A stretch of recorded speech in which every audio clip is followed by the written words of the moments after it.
This is a Classic Craftsman drill press, a 150 series model that was built between 1958 and 1964.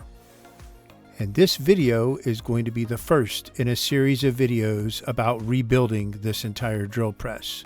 If you have not already watched my Classic Craftsman drill press videos on disassembly and assembly, I highly recommend them as they will provide you with an overview of how these drill presses function, how they're assembled, and how they're disassembled.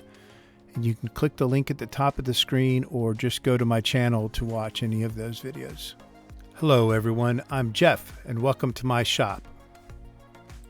In this part 1 video, I'm going to discuss some of the chemicals and processes that I use for derusting and cleaning the drill press. But first we're going to quickly discuss this drill press and what I learned about it when I purchased it and what I've had to do up to this point. So let's get started. So I purchased this drill press about 3 months ago off of Facebook and had to drive about an hour and a half away to get it. And in the pictures it wasn't clear as to whether or not it was a complete drill press. And once I got there, I discovered that it was missing the feed stop bracket. That's the chrome area right above the chuck. And the feed stop rod, which is the scale on the right side of the head there, as well as all the hardware that goes to that scale. I also learned that it had a 3450 RPM motor on it. 3/4 horsepower, which is not the motor that you want on a drill press. It's entirely too fast. So I have since purchased a semi-period correct Craftsman 1750 RPM half horsepower motor. You can see it sitting next to the drill press on the table. However, that motor is currently not running, so we will have to dive into it and see what's going on with it. Hopefully it's just a wiring or capacitor problem. So that's kind of the background on this drill press and what I've done with it up to this point. So everything else we're going to be learning together. At the moment, I'm thinking that this video series is probably going to be 10 or 11 videos long, each one of them about 20 minutes to a half hour in length. I don't want to do a whole lot of time lapse because I want to show the processes and stuff, and then any future rebuilds that I do, those can be time lapsed. But this video I want to cover as much as I can, and however long that takes is however long it takes. With that being said, let's talk about chemicals and processes. For disassembly, I pretty much use PB Blaster just to unstick the rusted stuff. Then I use Simple Green for general cleaning and degreasing. I utilize several plastic bins. That large one is a 64 quart.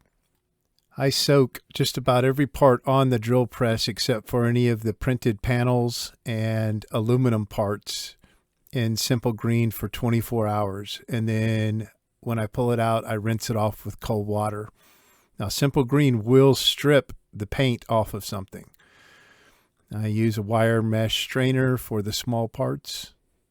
And then I derust all the metal parts with citric acid.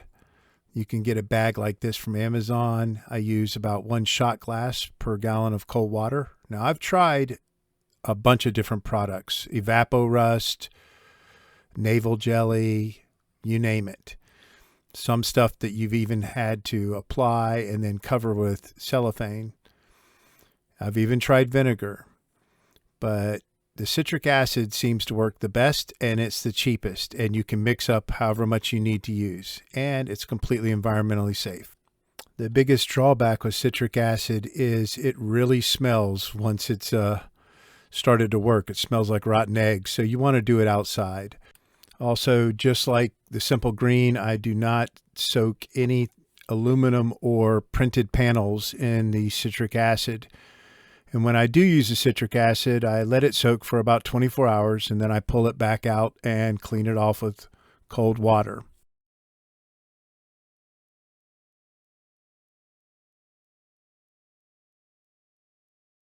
that box on the right is 4 mil plastic sheeting.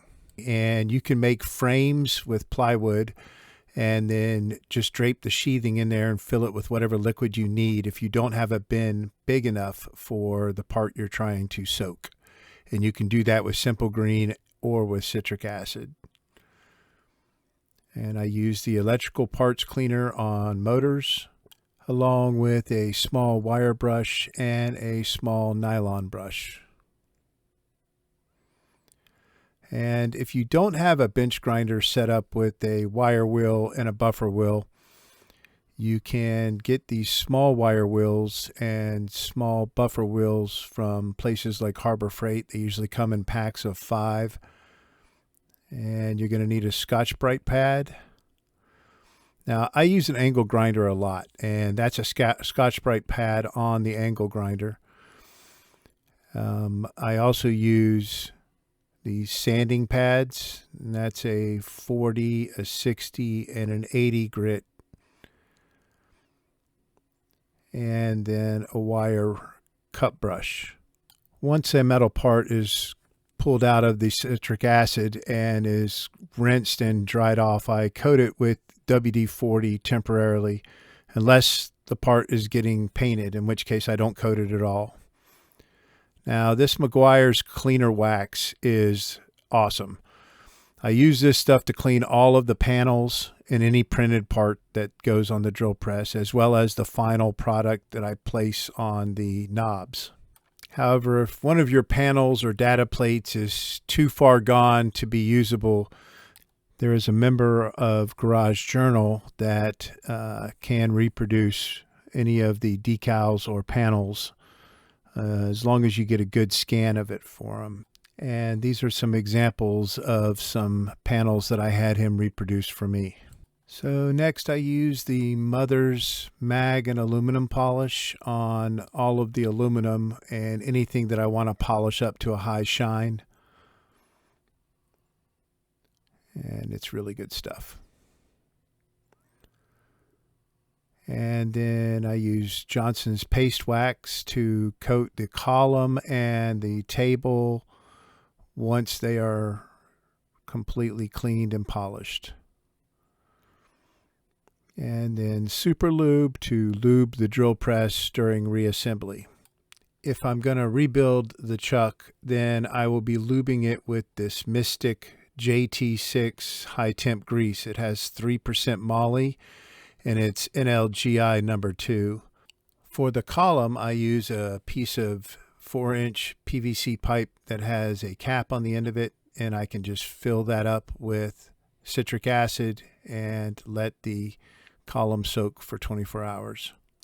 Next, you're going to need a good variety of sandpaper.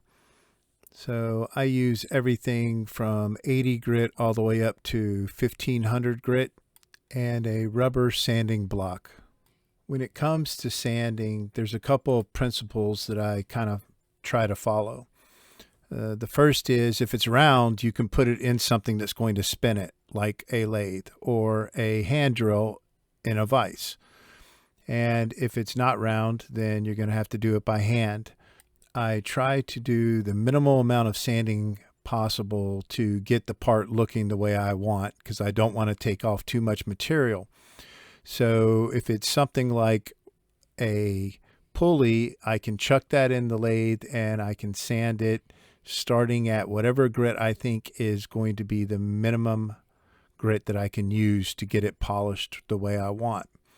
And the same is true if I'm sanding the knobs. I want to take off the least amount of material possible.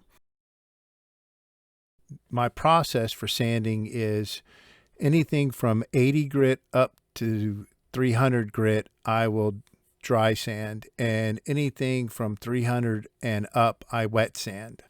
Even though I have a lathe, it has limitations and columns won't fit in my lathe. It's not long enough. So I use a poor man's lathe, or basically a threaded rod that goes down through the center of the column, and it's got wooden caps on each end, and I put that in a cheap drill.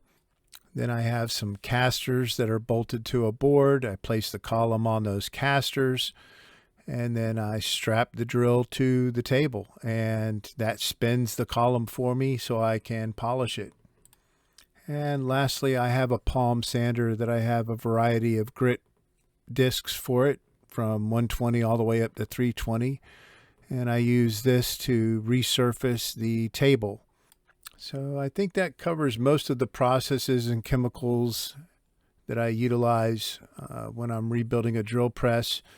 Keep in mind that I am one of those people that repaints the drill press, so I'm not trying to preserve the patina or the original paint on that drill press.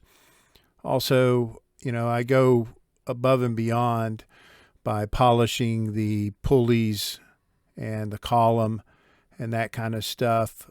It's not necessary. Once you've cleaned those parts, you can just rock with how they look. The column, most people will just de-rust it and then they'll clean it up with a Scotch-Brite pad or a piece of steel wool.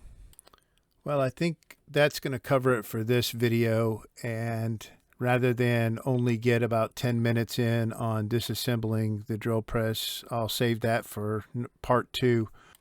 As always, if you found this information helpful or interesting, please like and subscribe, and I will see you in part 2 coming soon.